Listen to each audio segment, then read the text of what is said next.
je vais demander à Juliana Borinski et André Rouillet de me rejoindre pour cette première table ronde, première discussion, qui va être un petit peu un challenge, puisqu'il y aura Florian Ebner et Adrian Sauer qui seront avec nous en visio, puisque ne pouvant pas se déplacer. Voilà, Adrian étant en Allemagne, ainsi que Florian. Donc nous sommes quand même très heureux de les avoir avec nous.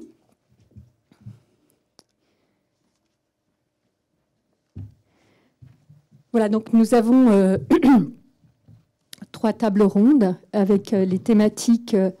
Première thématique. Bonjour Florian.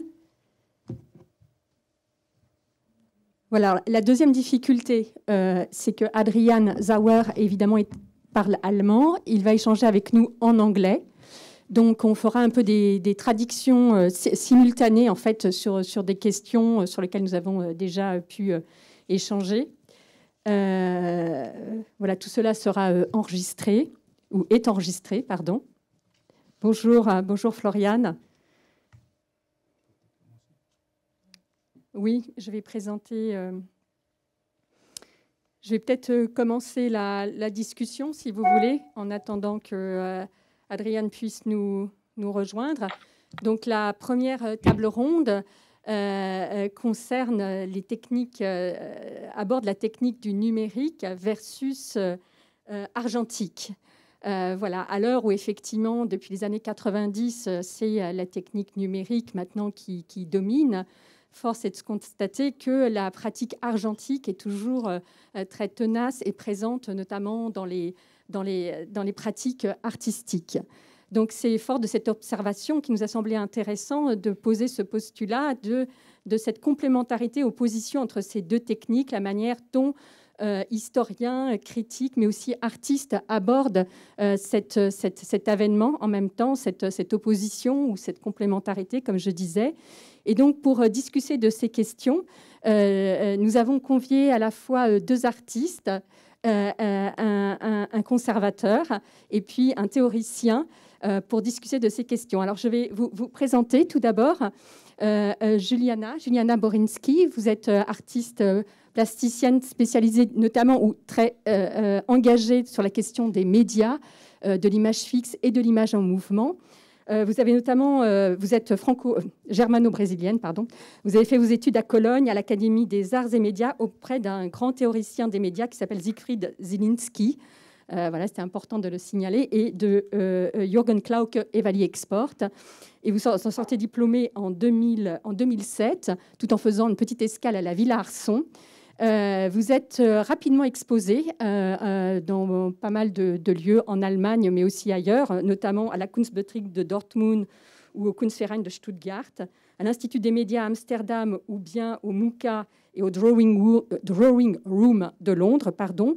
Et en France, on a pu voir votre travail et vos installations, je dirais, dès 2010, dès 2012, notamment à la Tôlerie à Clermont-Ferrand, au quartier à Quimper, et puis aussi en 2013 à la Fondation Ricard, à l'occasion de l'exposition L'apparition de l'image. Vous étiez bien représenté, une exposition conçue par Audrey Ilouz, commissaire et critique d'art, qui interviendra, qui fera la table ronde cet après-midi notamment, et qui était la commissaire de l'exposition à micro-ondes.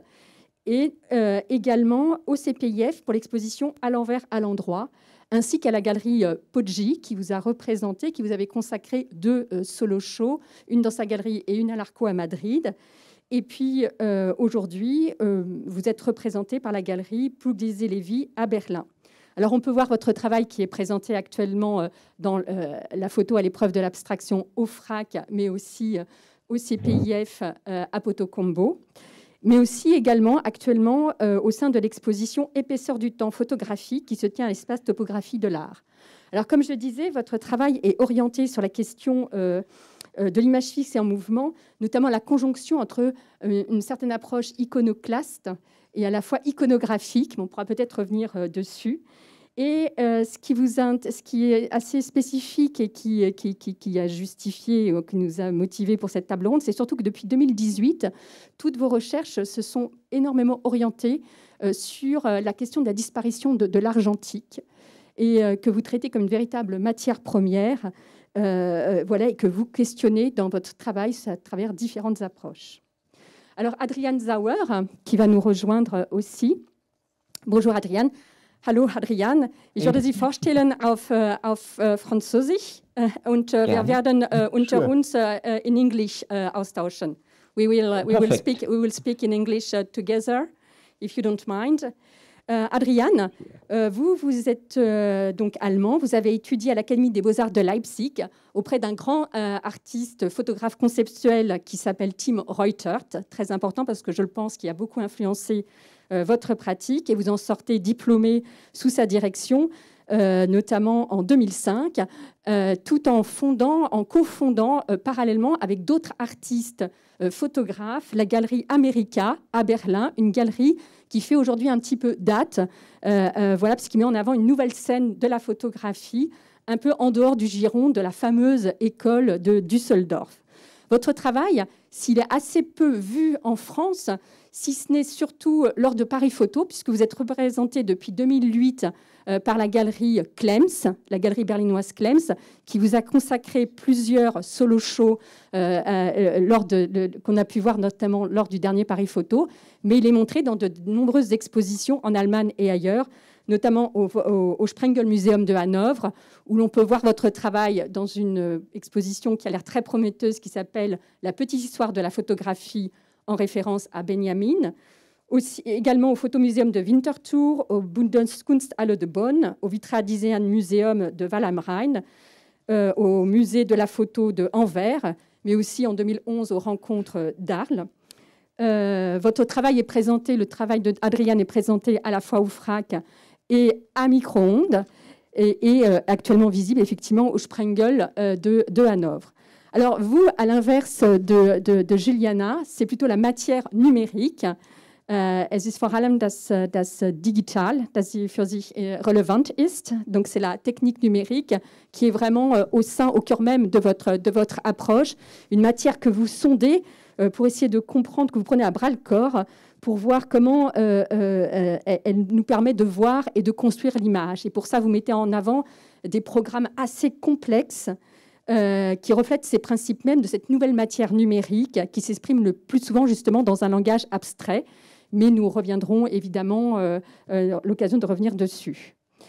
Florian Ebner, vous êtes conservateur, historien de la photographie, également allemand. Vous avez étudié tout d'abord à l'école, la fameuse école de photographie d'Arles, mais aussi à l'université de Bochum, l'histoire de l'art.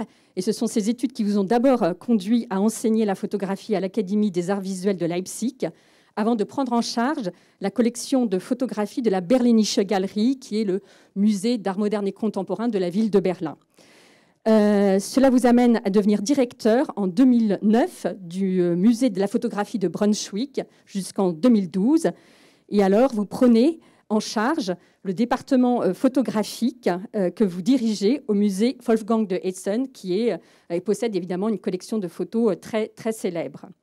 Depuis 2017, vous êtes arrivé à Paris pour être conservateur en chef du cabinet de photographie à Beaubourg. Évidemment, dans ce contexte de vos études et de vos différentes directions, vous avez été l'auteur, vous avez produit beaucoup de textes et de nombreux catalogues. Et vous avez été aussi commissaire d'un grand nombre d'expositions remarquables et remarquées, notamment celle de Cairo Open City sur la scène du Caire, qui avait reçu un grand prix, une grande distinction comme étant l'une des meilleures expositions en Allemagne. Vous avez été aussi le commissaire du 57e pavillon à la Biennale de Venise, du pavillon allemand, autour de 5 artistes très orientés sur les nouveaux médias. Et puis actuellement, eh bien, je voulais rajouter aussi que vous avez été co-commissaire, et ça c'est important de l'ajouter, de la Biennale de la photo actuelle, qui est une jeune biennale qui s'est mise en place, très dynamique et très intéressante, qui a lieu dans 3 lieux, à Mannheim, Ludwigshafen et Heidelberg, où la question du numérique est justement centrale. Et vous préparez actuellement une grande exposition à Beaubourg qu'on attend tous de la grande artiste multimédia Ito Steyerl, et aussi une grande exposition plus historique sur Auguste Sanders. Je terminerai avec vous, André Rouillet.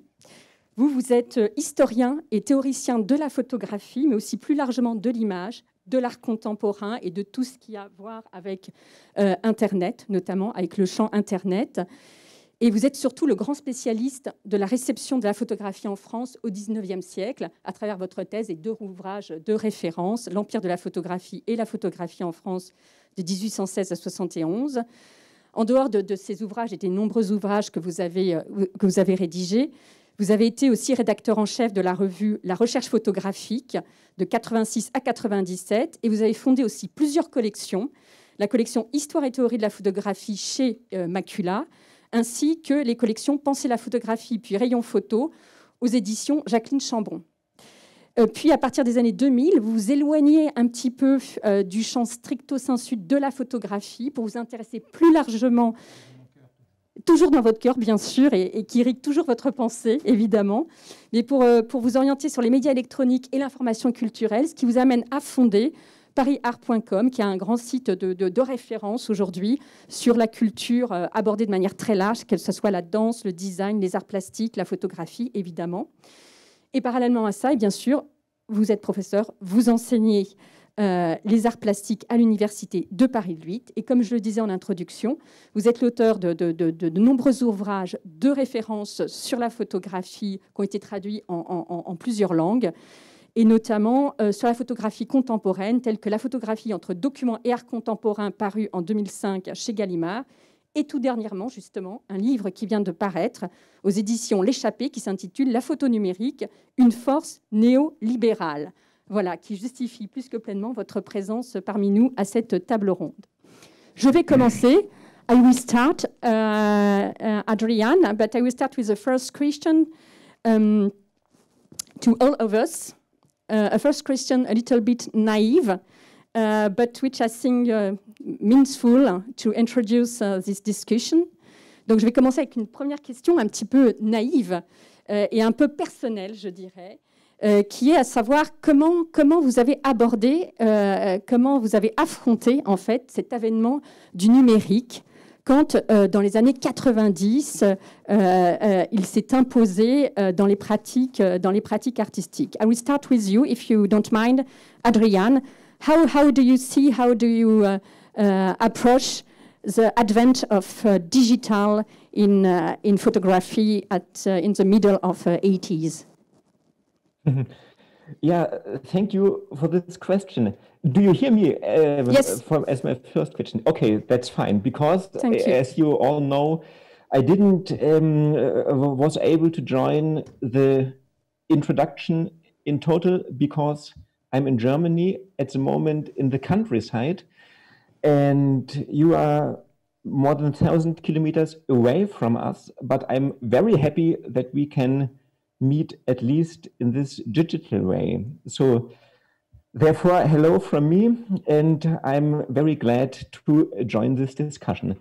Yeah, in the middle of the 80s, this is when I was 10 years old, and I didn't care very much about photography, but what is very interesting is that I had my first computer before I had my first camera.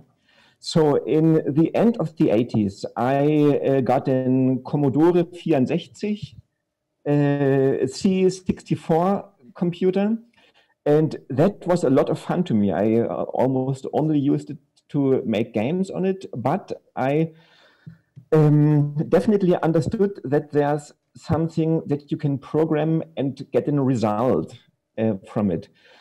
And later, I started to use photography. When I was a teenager, I took the camera my parents got as their wedding present, and started to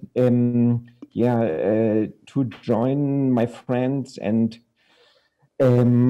take photos whenever I could. And it was more like a social tool for me. yeah, it became more and more important. And only when I went to the academy, which was in 1997, I started to think about the foundations of the technique behind it. And in the beginning, there was a scanner somewhere in the computer room, and it was on. So my impression was that it was a possibility to enrich your options with photography. But over the time, the 5 years I spent in the academy, after these 5 years, things changed so dramatically that you couldn't get a sheet film developed professionally in Leipzig, where I was studying. So in these 5 or 6 years, the world was changing completely. And when we first start to think about it, was like something about image quality. Is this digital camera you could buy for 2,000 euros? Can it be as good as the Hasselblad, or what will be the the benefit of the digital technique? And you didn't see very much of it. But then with this 2003 experience, where all these analog processes were vanishing more and more, that was a critical point for me, because I was to leave the academy and try to make a living not only from art but also from photography. And it was absolutely unclear what kind of equipment would be the future. And that was the point where I started to think about what this means to photography, not only in this practical way, but also what it would be doing to the medium. Maybe this is my short version how I came to photography and the questions of digital photography. Thank you. And I would like to have the statement of Juliana. Juliana, vous êtes un peu dans la même génération. What was your confrontation during your study? Comment vous êtes confronté? Confrontation with these questions, digital, analog, already during your study in Kelowna. Ça marche? Ouais, ok. Ouais, en anglais ou en français, je suis un peu... En français. Ok. Moi, j'ai un peu partagé la même histoire de l'arrivée de Commodore, Super Mario, Nintendo, le premier gadget du capitalisme pour occuper les enfants. Et je veux dire, mon adolescence aussi, c'était peut-être la prolongation de toute la pub de Kodak, de pouvoir prendre des snapshots et de développer nos souvenirs d'enfance, adolescence et tout ça. Et ensuite, j'étais assistante d'un photographe et en fait, on était assez excités les premières années du numérique parce que les procédés de studio photo, la lumière, de faire des shootings de mode, tout était plus rapide, plus fluide. Il y avait une vraie excitation. Et quand j'ai commencé mes études aussi, c'était une libération totale en fait de pouvoir travailler en numérique, de prendre n'importe combien des images, de faire très spontané des projets en commun. Ça révolutionnait tout. De la manière de faire, de A à Z, je dirais. Et l'arrivée numérique de la Hasselblad, pour moi, c'était une expérience folle, en fait, d'une année de prendre je ne sais pas combien de milliers de photos. Et un jour, j'ai eu comme une saturation à l'image, en fait, de toutes les possibilités. Il y avait trop de possibilités. Du coup, ça donnait plus de sens pour moi de rajouter encore des bits and bytes à mon disque dur. Et j'ai commencé par un rejet et de me poser les questions un peu différemment, qui étaient un peu abordées, je trouve aussi, de Michel, qui viennent aussi de la pensée du cinéma expérimental, beaucoup en fait, de Gene Youngblood, d'avoir expanded cinema, cinéma élargi, ces questionnements de matérialisme et tout ça, c'était déjà abordé par la communauté du cinéma expérimental. mais pas beaucoup dans l'art plastique, je dirais. Ils étaient un peu concurrentiels jusqu'au moment que les années 90 ont influencé beaucoup le discours aussi de White Cube ou Black Box, et que le cinéma est arrivé dans les musées. Et du coup, j'ai commencé avec la photographie argentique ou de la pratique sans caméra, en fait, par ce rejet et de cette volonté de résistance à toujours se poser des questions du nouveau. En fait, qu'est-ce qu'il y avait de nouveau? C'était tous les 2 ans, il y a le Blu-ray, DVD, VHS, Super DVD, je ne sais pas. Il y a les dernières 20 ans, on peut nommer un millier des procédés qui étaient inventés et qui ne sont pas tenus. Et le numérique, c'est bien, comme là, on est en conférence et tout. Mais l'idée, en fait, et c'est ce que je me suis aperçue dans mes études en Allemagne avec Siegfried Zielinski, c'était beaucoup de creuser aussi dans l'histoire et de voir d'où ils viennent, ces idées de la communication à longue distance, par exemple. Anastasius Kirchner, qui a rêvé d'une situation telle qu'on vit maintenant, d'avoir une connexion à l'écran, une discussion possible avec des gens à l'autre bout du monde. Mais il y a un aspect historique et de science qui permet une chose après l'autre d'être inventée. Et je crois que c'est beaucoup ça aussi dans mon travail, en fait. Je navigue entre les théories différentes et les idées différentes de la reproduction d'images, et je m'arrête à un point où je trouve est-ce que si j'alterne une petite chose, est-ce qu'on pourrait changer et obtenir quand même quelque chose? C'est une expérimentation en permanence avec le présent, en fait. Et il y a beaucoup de... il y a beaucoup des aspects, en fait, de la résistance, en fait, je trouve aussi, et l'autonomie de la production, que si c'est numérique, c'est juste une question d'outils. Et c'est comme si on demandait à un peintre, est-ce que vous peignez avec de l'huile ou de l'acrylique? C'est pas une concurrentielle, en fait. C'est pas du tout un mode concurrentiel. Mais on reviendra, exactement, on reviendra, je pense, dessus. Floriane, pour vous, comment vous perceviez comme ça cette domination du numérique qui survient à la fin des années 90, cette dominance? Oui, d'abord, bonjour et pardon de ne pas être avec vous. Je suis vraiment désolé. En fait, hier, il y avait le premier prix Bernd et Hilla Becher qui a été décerné. Comme il y a pratiquement très peu de trains, des correspondances pour arriver à l'heure à Paris et à Rouen, donc je ne peux pas être avec vous aujourd'hui. Mais bon, en présentiel, mais maintenant, voilà, sur ce canal. En fait, brièvement, moi, j'ai terminé mes études en 94 à Arles. Et c'était vraiment l'année où il y avait, pour nous, à ce moment-là, cette année-là, c'était la promotion derrière nous qui avait les cours en Photoshop, mais c'était pas, pour nous, c'était pas encore en fait une matière. Donc, en fait, j'ai terminé mes études comme photographe analogue. J'ai à ce moment-là commencé en fait un autre regard sur la photographie, et plutôt comme historien, théoricien ou quelqu'un qui s'intéresse à l'histoire, que j'ai vu les premières grandes expositions photography after photography, avec les premières approches qui ont été présentées de Petro Mayer ou de Aziz Koucher, Ines van Lamsverde et d'autres.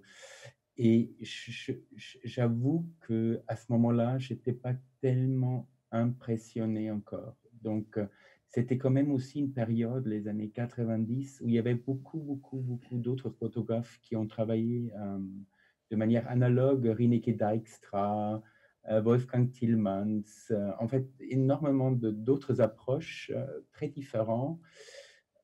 Qui à ce moment-là, je me suis dit, bon, c'est sûr que ça va gagner de l'importance, mais pour moi, ce n'était pas la matière préférée de réfléchir sur le numérique.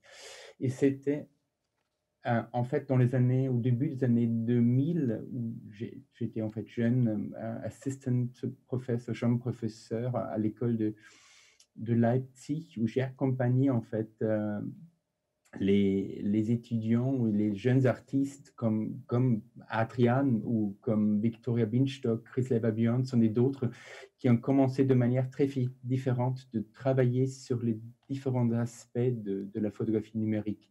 Donc, c'était à ce moment-là que j'ai commencé beaucoup plus à réfléchir sur le numérique.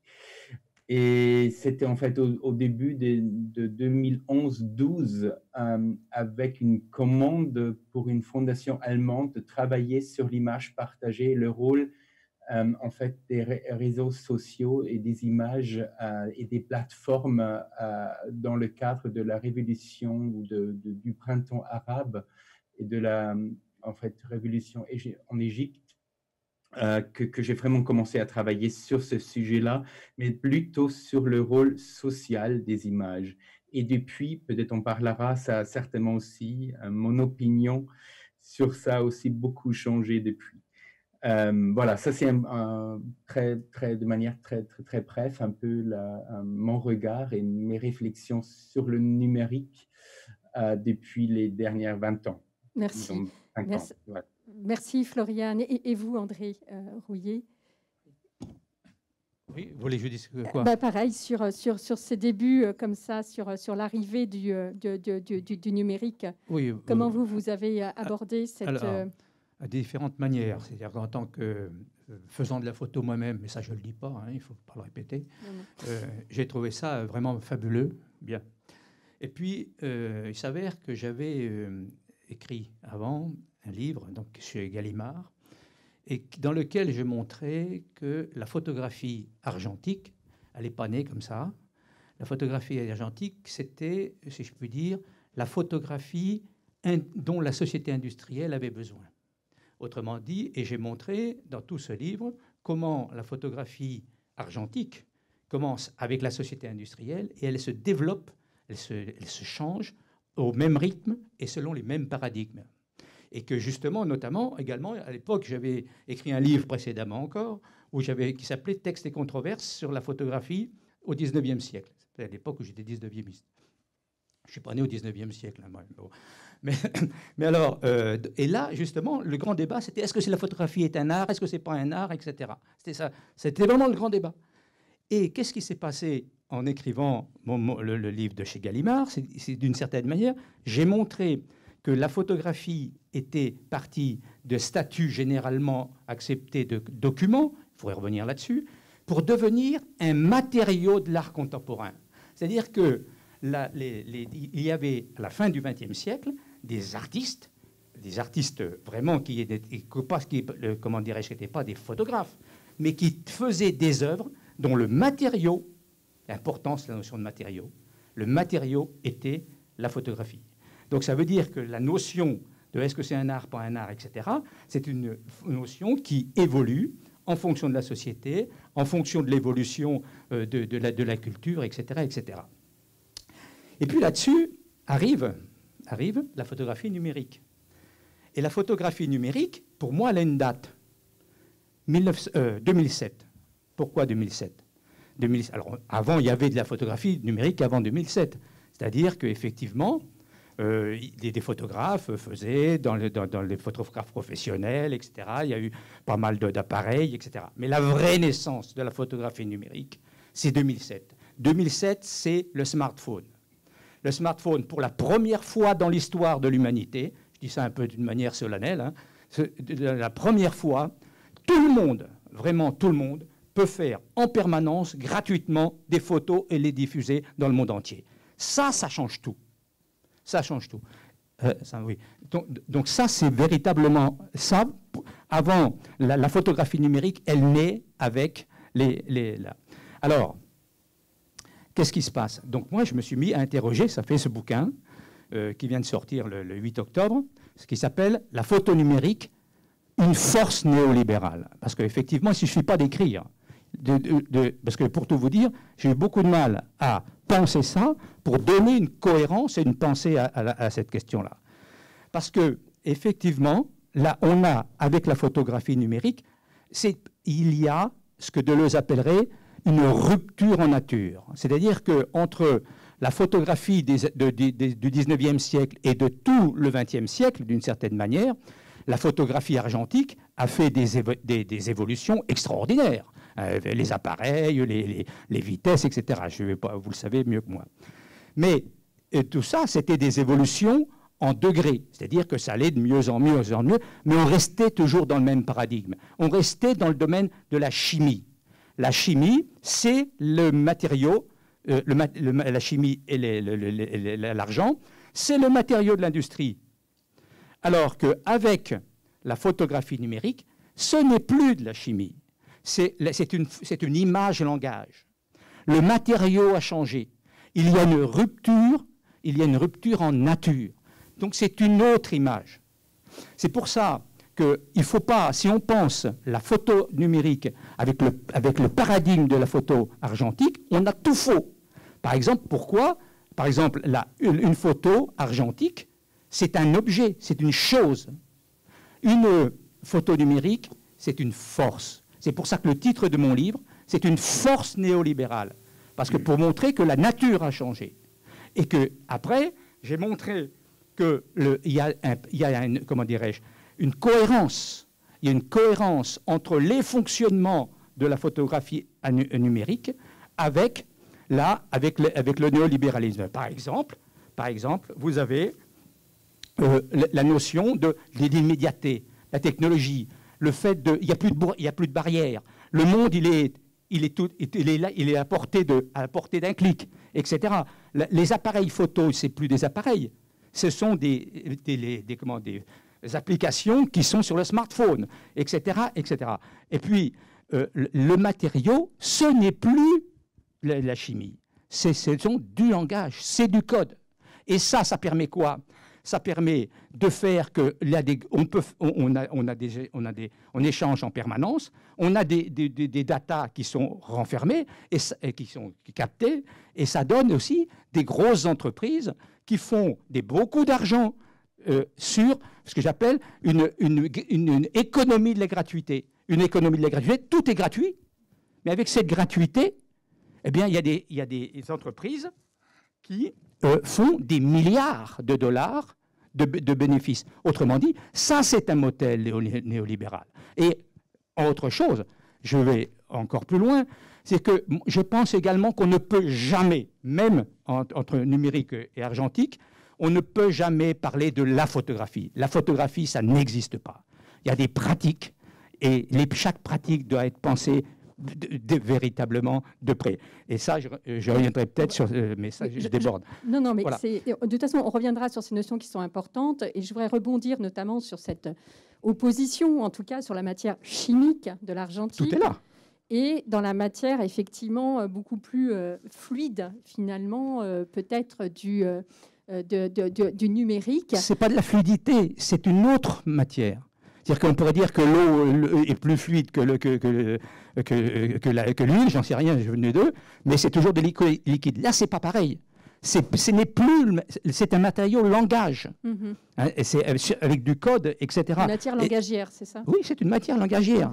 Donc, ça veut dire que ça circule, ce qu'on ne peut pas faire. Alors que la photo argentique, c'est des choses, on les touche. Et puis, si on les touche pas, si on les imprime pas, elles sont là, elles bougent pas, elles peuvent pas bouger. Tandis que les numériques, ça va. Donc voilà, justement, je permets de rebondir sur cette constatation que je disais en introduction, à savoir que malgré toute cette facilité que l'on trouve dans le numérique, hein, qui fascine effectivement cette révolution de l'image, force est de constater que l'argentique est toujours présente. Et dans les pratiques notamment artistiques, mais aussi chez pas mal de photographes, qui, sans revendiquer, je reviendrai avec vous, Juliana, sans en faire la matière première, préfèrent continuer à utiliser l'argentique que le numérique. Oui. Et, oui, comment voyez-vous ça? Oui. Alors, je vais peut-être te demander... Alors, oui, les choses ne s'arrêtent jamais toutes seules. Dire, elles ne disparaissent pas toutes seules, il n'y a pas de raison. Des gens qui veulent faire de la photo argentique aujourd'hui, bah, tant mieux, je n'ai pas de jugement à porter là-dessus. Le problème, il est quel est le rapport entre le nombre de quantités et l'impact social? Parce que maintenant, tout le monde fait des photos.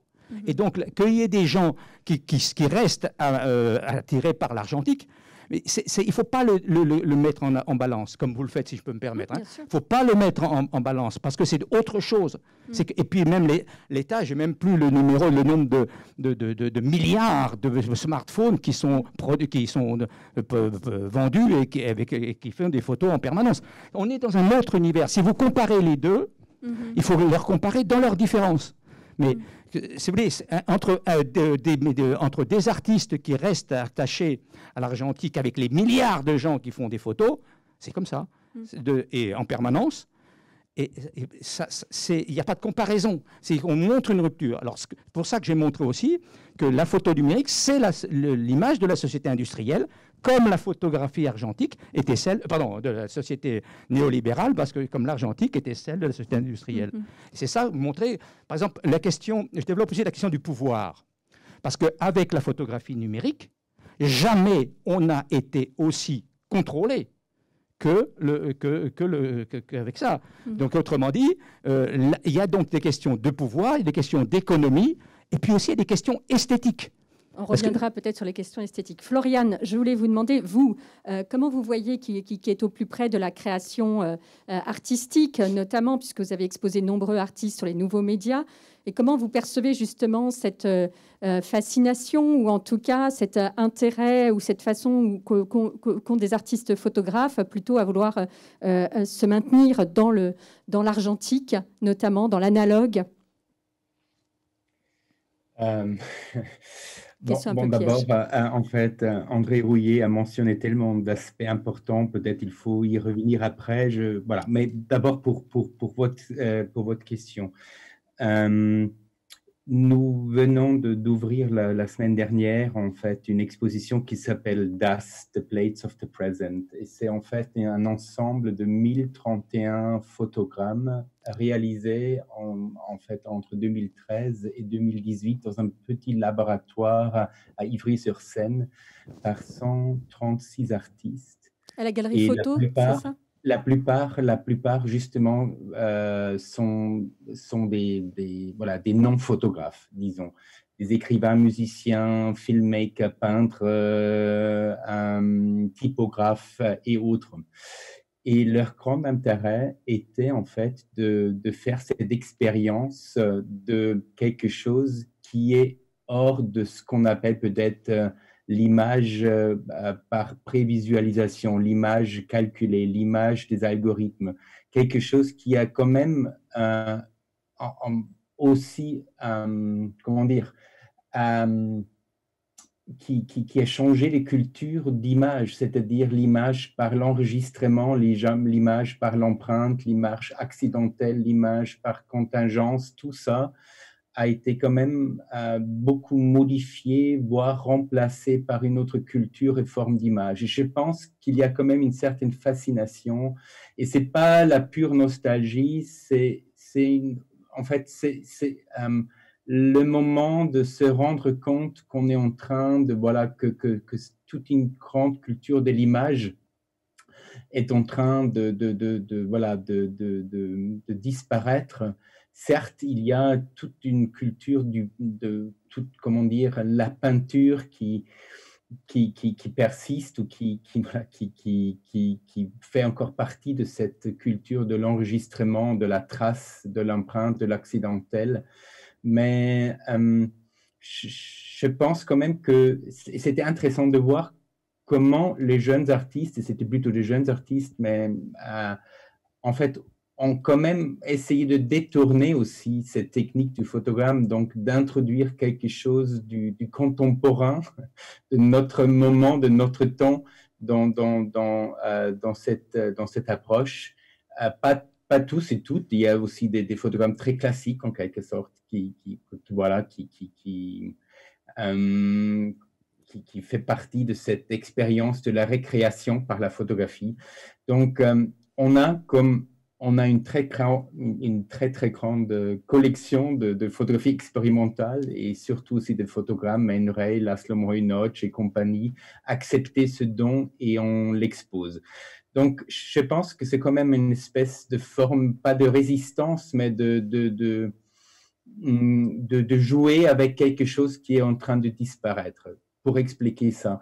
En même temps, ce qui m'intéresse quand même, c'est aussi de voir comment la jeune génération voilà, maintenant essaye de réfléchir sur cette image, ou sur cette culture de l'image partagée. Et nous sommes particulièrement intéressés par les créations d'une jeune génération, de réfléchir sur la nature de l'image partagée et de l'image de nos jours. Voilà, juste pour dire, je pense pour tout ce qui concerne maintenant la question, qu'est-ce qu'est l'abstraction sur un plan numérique? Peut-être on peut discuter, peut-être ça peut aussi enchaîner avec ce que André Rouillet vient de dire.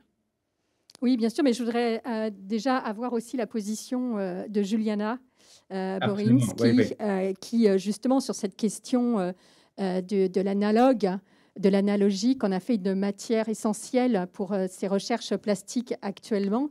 Et je voulais avoir justement votre position là-dessus, sur la manière pourquoi à un moment vous vous orientez, vous en tant qu'artiste, vous jetez vous vous concentrez sur cette matière argentique. Oui, je crois il y a beaucoup comme j'ai mentionné, il y a beaucoup cette notion de rejet, de saturation qui m'a motivée au début, et aussi la révolution numérique qui a fortement perturbé la profession du photographe, qui a fait que des milliers de labos ils se sont fermés et démocratisés à que tout le monde devienne un photographe de sa poche. Et en fait, moi, j'étais encore aux Beaux-Arts à Cologne, le moment que l'argentique, il existait toujours dans le labo photo, également dans le département du cinéma expérimental.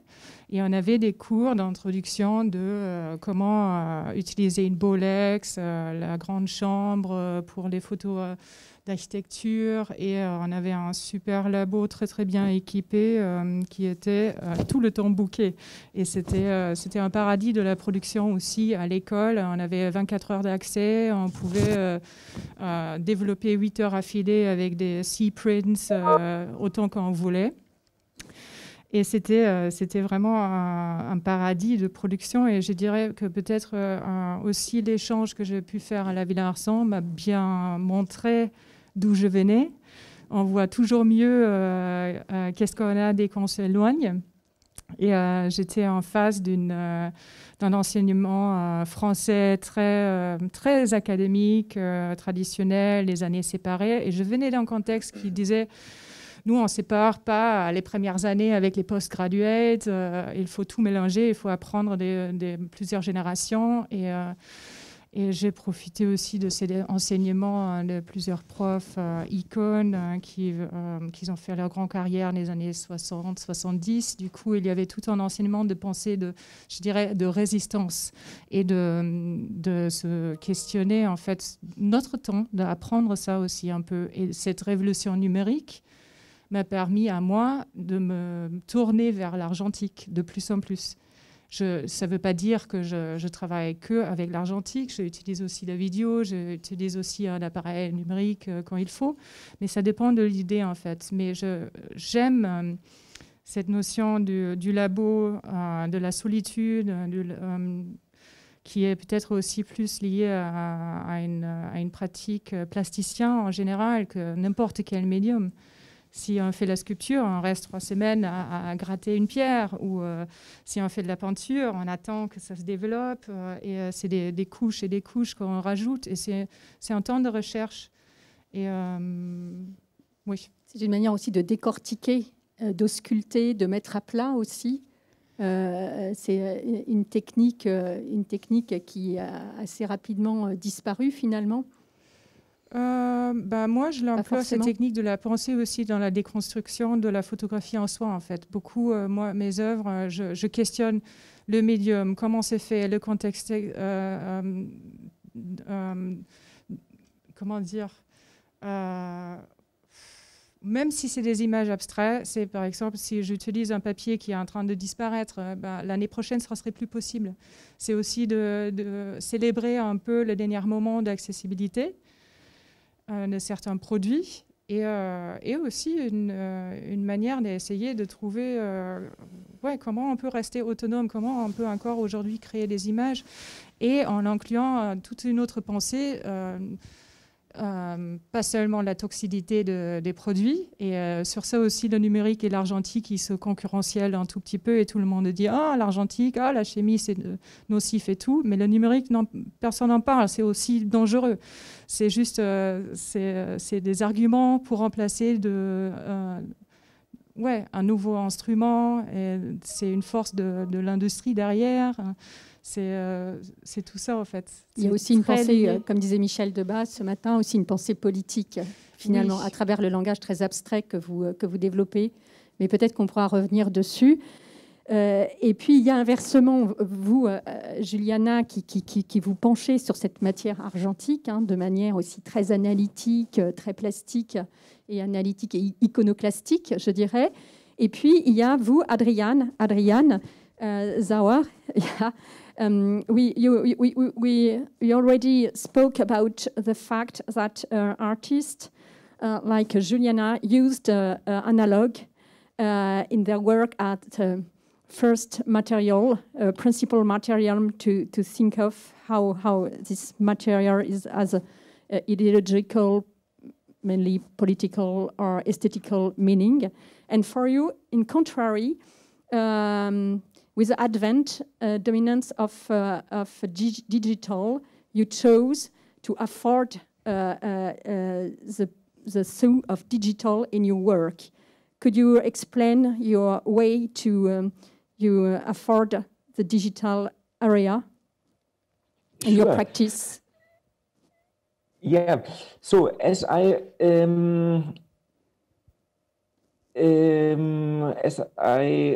at the moment when I left academy in 2003, it was obvious that there's something very important going on with the question how to process images from now on. And on the obvious side, this has to do with maybe image quality or the easiness of the process or of the better possibilities to exchange images.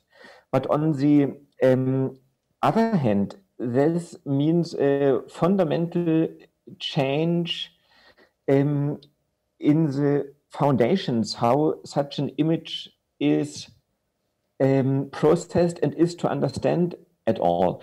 So in, I think, 2008, there appeared a very great book by Peter Geimer. In German, it's called Bilder aus Versehen, which can be translated like accidental images or images made by chance, maybe.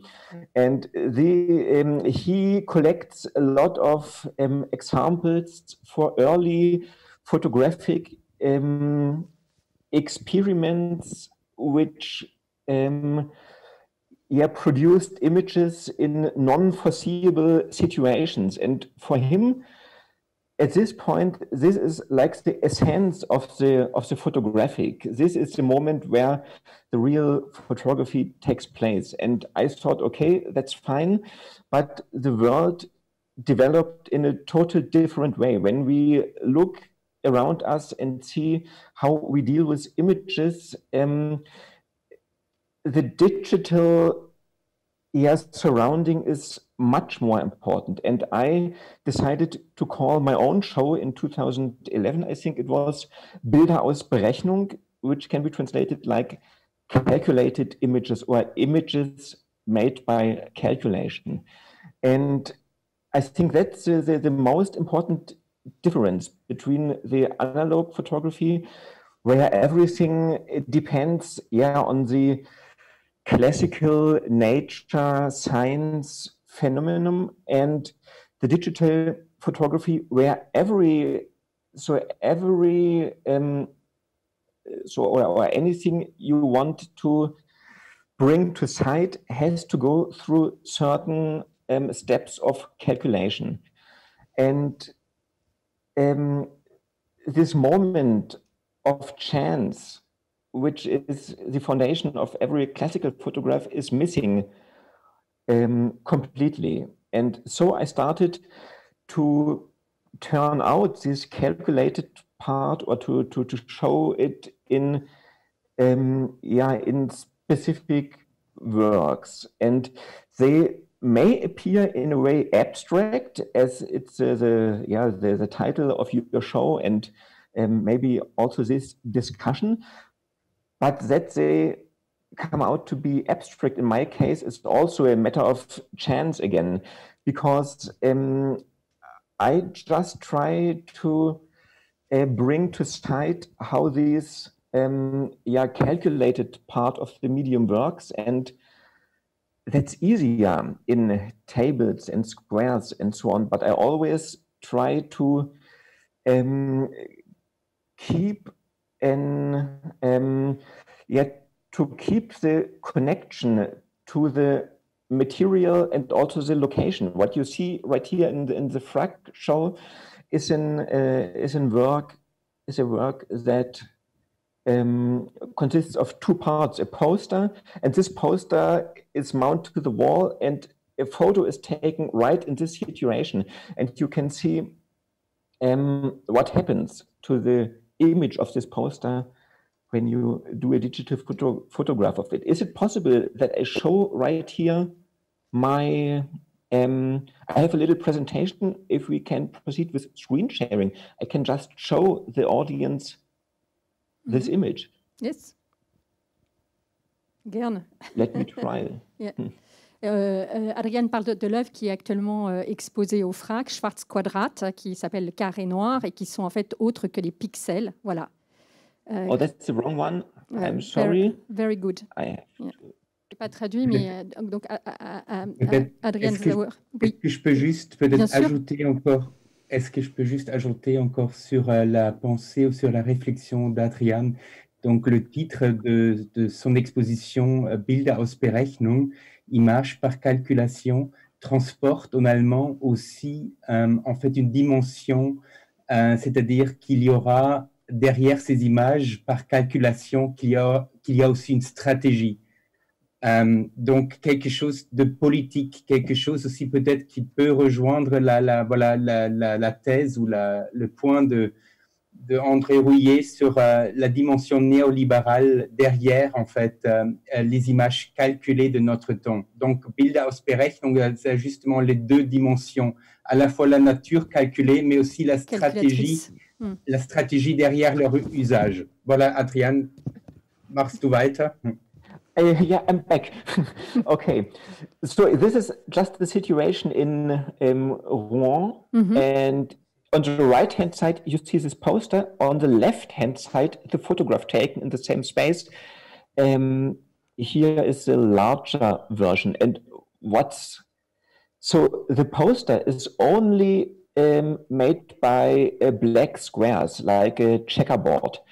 And if you take a photo from a certain distance, this poster appears like this very colorful square. And this happens for technical reasons, but is a nice view for the question, or an example for the question, how photography is able to represent our visible surrounding. So usually you think it's obvious, you take a photo and it looks more or less the same as you can see in the viewfinder.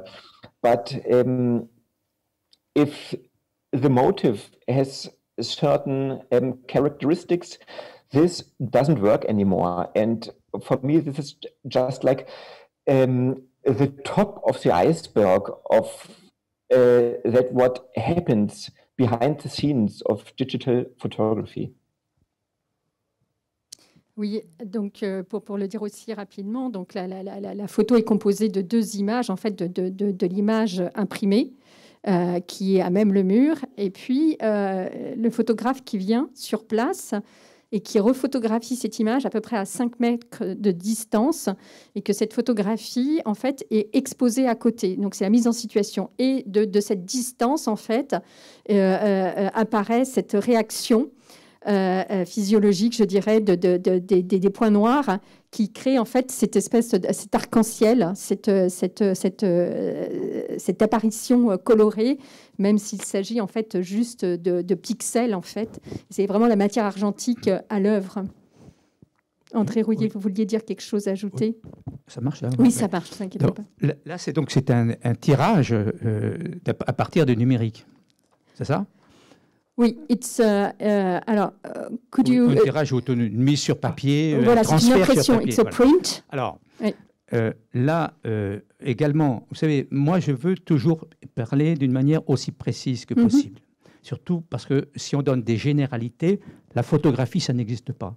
Là, de la même manière, la photo numérique, il faut savoir comment la qualifier.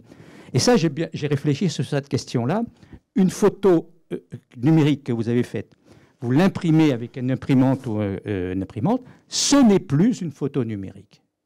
Parce que vous avez fait un transfert. Alors moi, je ne porte pas de jugement de valeur, etc. Ce n'est pas le problème. Mais c'est au niveau théorique et si on veut réfléchir.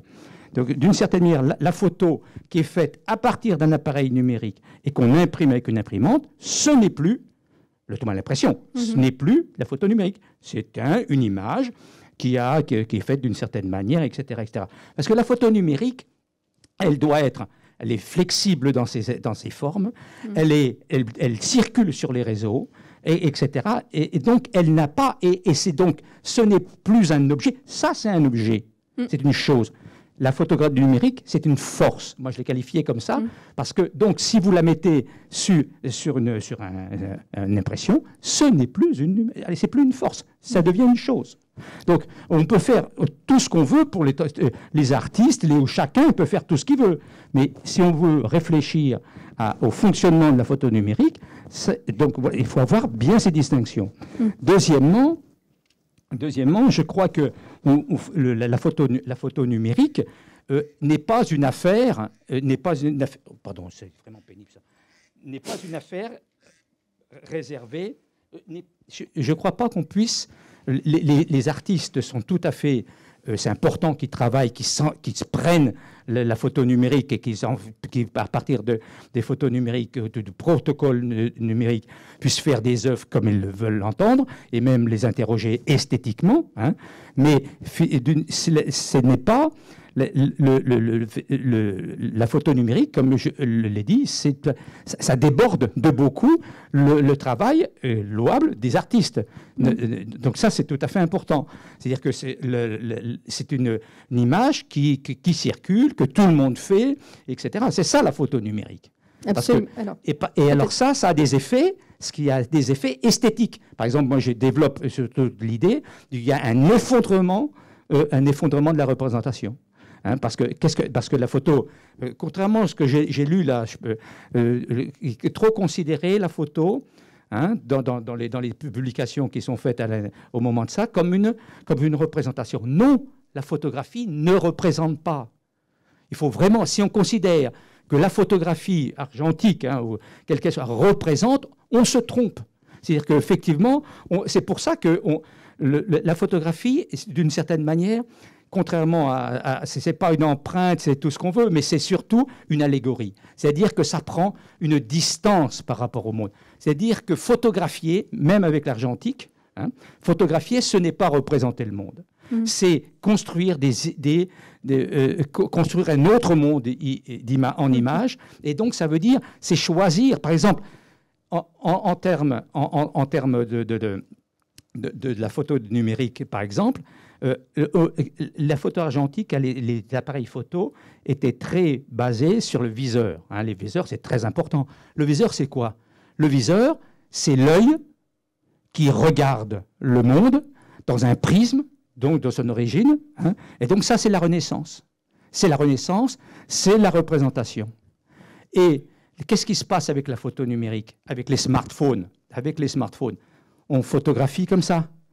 On ne regarde pas. D'abord, un écran, ce n'est pas un viseur. Il n'y a pas de viseur sur les smartphones. Et puis, un écran, c'est donc effectivement, avec ça, on ne photographie pas, on ne voit pas vraiment. On regarde, on appuie, on ne voit pas vraiment, ou même ce qu'on voit, on voit mal. Et donc, d'une certaine manière, je dis qu'il y a une défaite de l'œil, une défaite de l'œil et une image du corps. Autrement dit, on photographie avec les smartphones, on photographie avec le corps. On ne photographie pas avec les yeux. Alors, je ne dis pas qu'ils sont zéro effet, mais Cartier-Bresson, hein, il cadrait, il faisait ça, donc il s'était cadré, c'est géométrisé. Alors, peut-être pour revenir sur le travail de Adrian Sauer, oui, que je puisse traduire peut-être rapidement. Ben, c'est des images qui sont extraites à partir de travail qui est un départ numérique, et puis ça devient, ça dérive. Enfin, c'est une tautologie, une approche assez tautologique, puisqu'il y a une image imprimée, c'est une image imprimée qui est ensuite photographiée au numérique. Et le fait que ce soit photographié au numérique fait que ça crée cette réaction visuelle que nous ne pouvons pas voir dans la réalité. C'est l'appareil numérique qui produit cette matière colorée, en fait, et que, du coup, Adrian expose à côté. Adrian, I was explain again the process which is complicated when you didn't see the installation, how you take this print with a digital camera, and then with this snapshot that you have this effect, this color effect appear on your photographies, take at about 5 meters distance. But if you agree with this explanation, yes, and yes. So yeah, this is due to the special construction of the camera chip. So you need a certain camera chip and you need the exact right position in front of this poster to get this effect. And so yeah, in a way, I also discovered this effect by chance, but it's completely reproducible, or reproducible. If you, bring the camera to the same conditions, you get this effect every time. And this, in fact, happens because the camera not only registers the image or records the image, but also calculates parts of it. So these white and black squares, which are placed right next to each other, they make it impossible for the camera to show the accurate image. Yeah. But you can try it with your smartphone, it will work, but you have to find the right distance. Thank you. Juliana, vous voulez ajouter quelque chose? Oui, en fait, je voudrais juste dire, ça c'est un super bon exemple de travail qui sont medium spécifiques, erreur en fait. Et c'est exactement ce qui est décrit dans le livre de Peter Gaima aussi, qu'il y a une version aussi traduite en français de l'Actes Sud. Et qui est l'incarnation en fait de cette erreur par calculation. C'est assez tautologique dans le titre de l'exposition.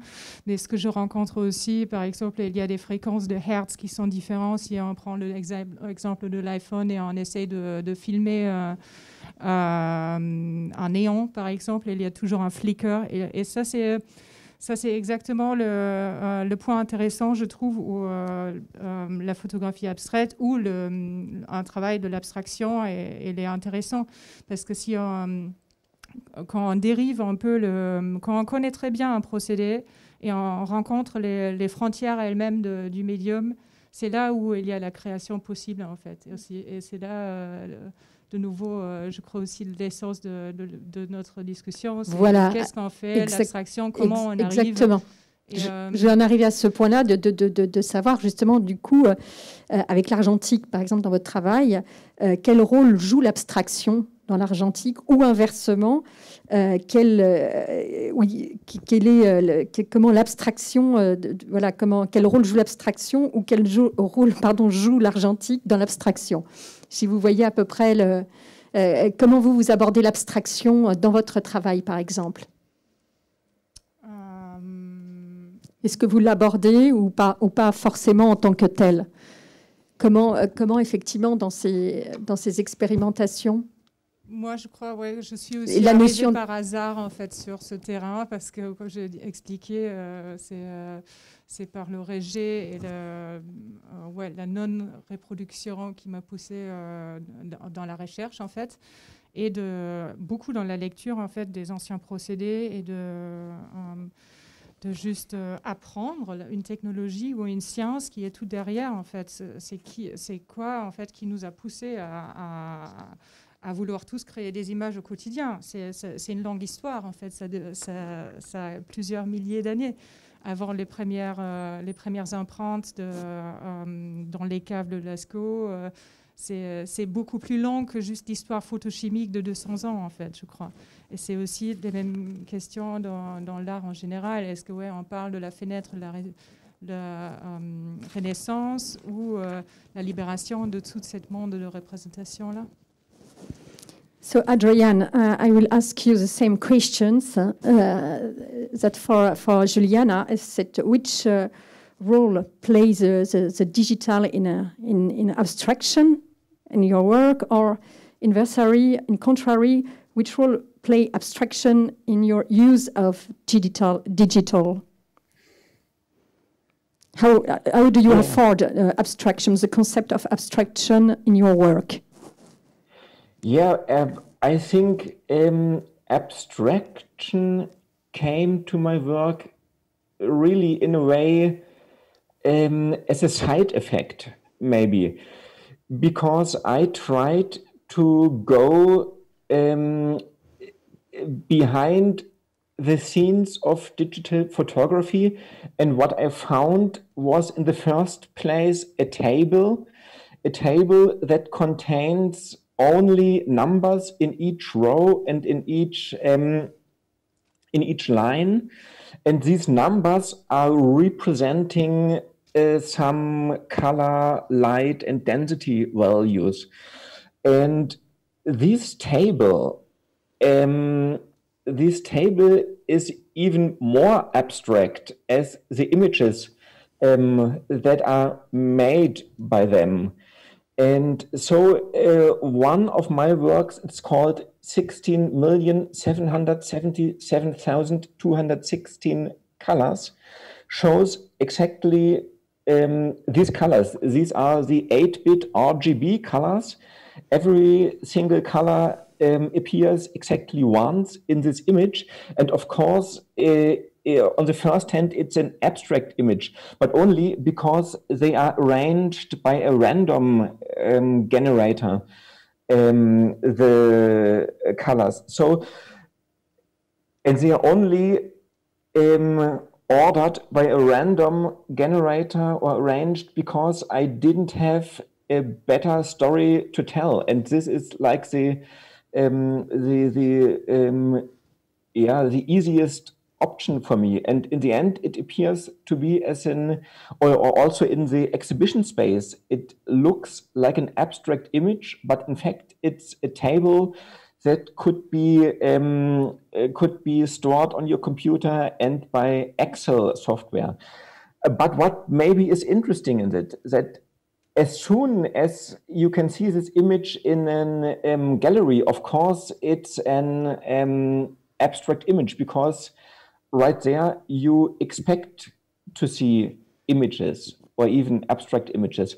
And so but for me, it's more important that it becomes readable in a way. So my decisions about the display is more about readability, which could be a bit contrary to the concept of abstract images. So, yeah, It's very interesting. Yeah. Yeah. Maybe like this. Yeah. Floriane, justement, comment vous abordez l'abstraction, la persistance de l'abstraction dans les travaux d'artistes aujourd'hui? En fait, peut-être juste pour résumer quelques idées qui étaient évoquées par Adrian et par Juliana, je pense que les expériences ou les œuvres mentionnées d'Adriana et aussi de Juliana et d'Adrian, peut-être on peut décrire ce geste artistique avec un mot qui, en français, vérification, en italien, verifiche. Je ne sais pas si Michel Debat a en fait mentionné justement cette tradition des années 70, les expériences de Hugo Mulas, de John Hilliard, de Tim Rauter et d'autres. Si, ça a été évoqué en introduction. Oui. Bon, très bien, parce que je ne pouvais pas assister. Je trouve ce terme de vérification quelque chose qui je trouve assez adéquat pour décrire beaucoup d'œuvres ou d'approches intéressantes qui pose les questions sur la nature et en fait la logique, la structure des médiums. Et je me demande, et voilà, comme je poursuis le travail d'Adrian, je sais qu'il travaille là-dessus, quelles sont les vérifications en fait concernant maintenant les usages aussi, les différentes pratiques et usages de l'image numérique d'aujourd'hui, c'est-à-dire concernant la diffusion des images. André Rouillet a mentionné justement cette nouvelle nature de l'image et on peut se demander est-ce que l'abstraction de l'image numérique aujourd'hui ne consiste pas dans cette partie qui n'est justement pas visuelle, qui n'est pas visible, c'est-à-dire toute la dimension des métadonnées qui sont attachées aux images, toutes les images qui sont générées par des machines pour être lues par des machines. C'est en fait en ce moment une production d'images qui devient de plus en plus importante. Donc, on peut peut-être s'attendre à des approches des artistes aujourd'hui de s'interroger sur cette forme d'abstraction de l'image numérique d'aujourd'hui, qui est une autre forme d'abstraction certainement. Bon, c'est juste une parenthèse. Une autre, peut-être aussi quelque chose que je trouve important de dire, si l'abstraction persiste, si aussi les usages et les expériences avec l'image argentique persistent, il y a aussi, au-delà de la nostalgie, une forme de pratique artistique qui rappelle peut-être l'activité des chiffonniers, c'est-à-dire il y a des formes et des techniques qui sont devenues obsolètes.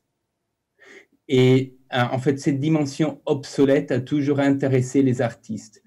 Et je pense une grande partie d'œuvres abstraites ou d'œuvres qui travaillent sur l'abstraction ou sur l'abstraction par l'expérimentation et par l'expérience est due à cette forme d'obsolescence d'une certaine forme de la photographie argentique.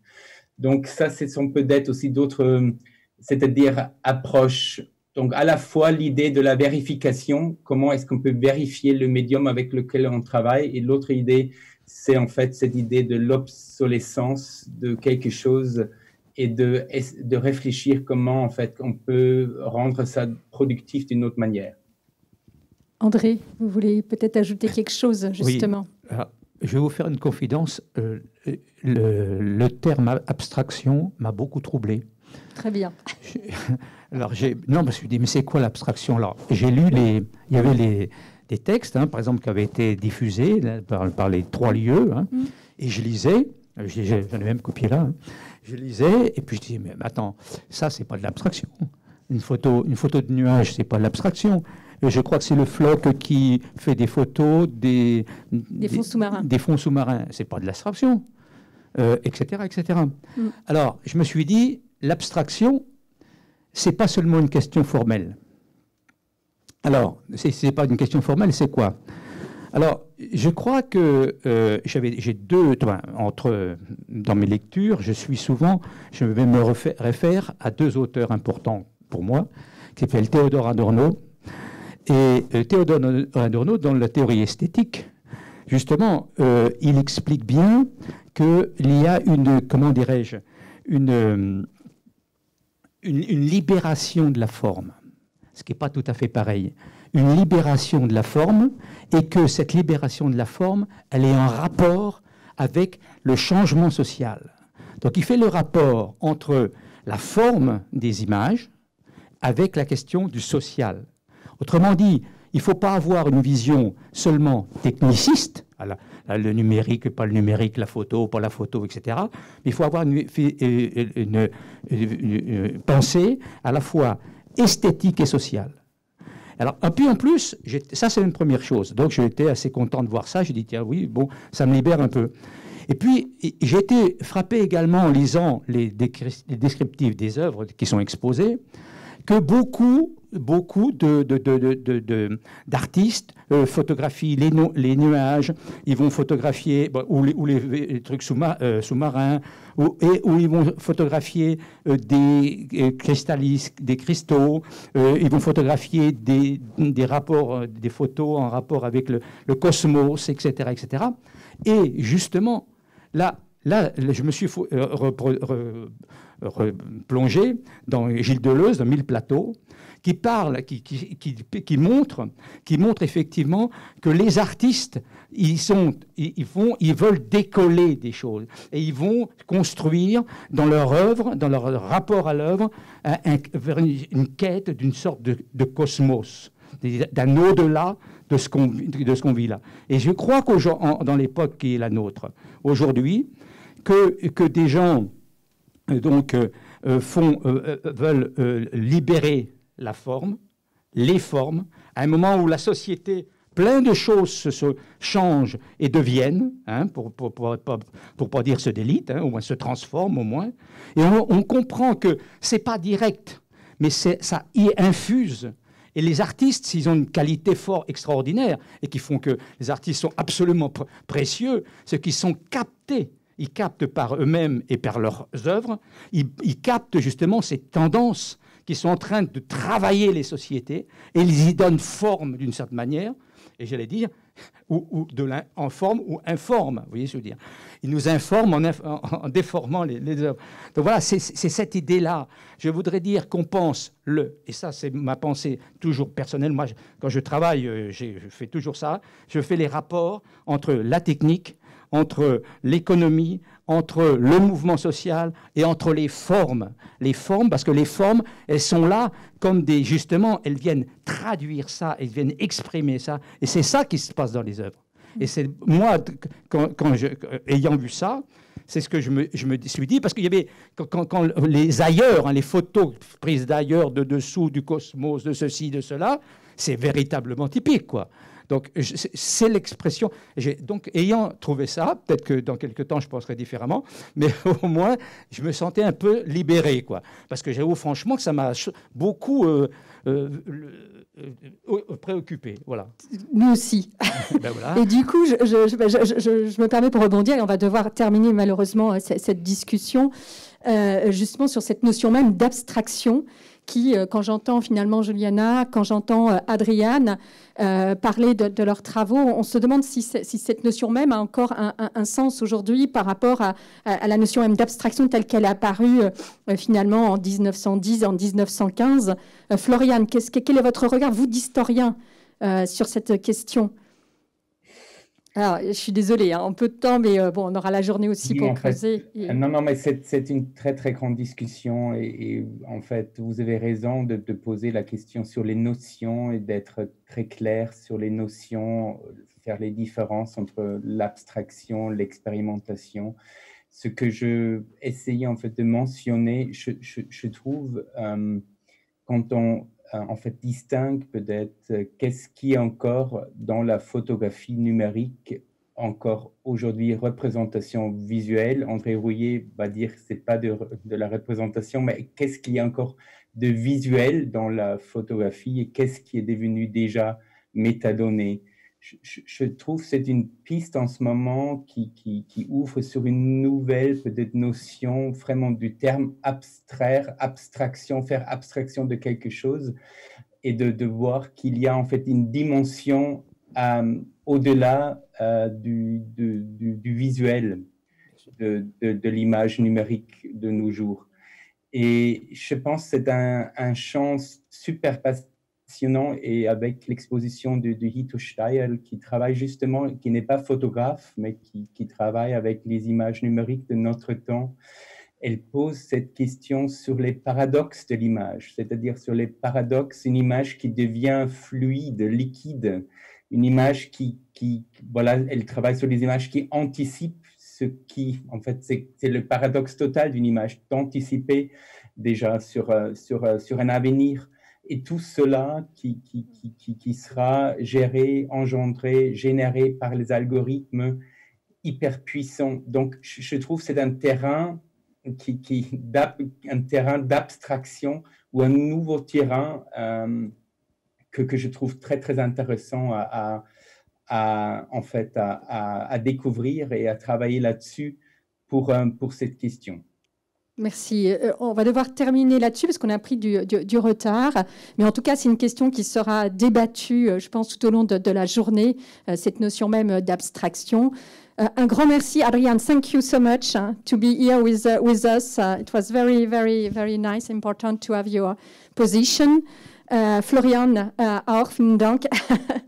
Thank you very much. Je vous souhaite courage pour ces temps à venir.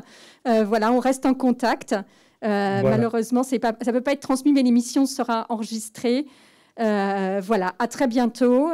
See you soon, see you later. Et André Rouillet, merci à vous également. Et Juliana, un grand merci aussi. Je vous dis bon appétit. On va faire une pause et on se retrouve à 13h30. C'est une journée très dense. Je vous demanderai si c'est possible d'être vraiment à l'heure. Merci à vous. Merci, merci. Merci. Bonne journée d'études encore. Merci. Au revoir.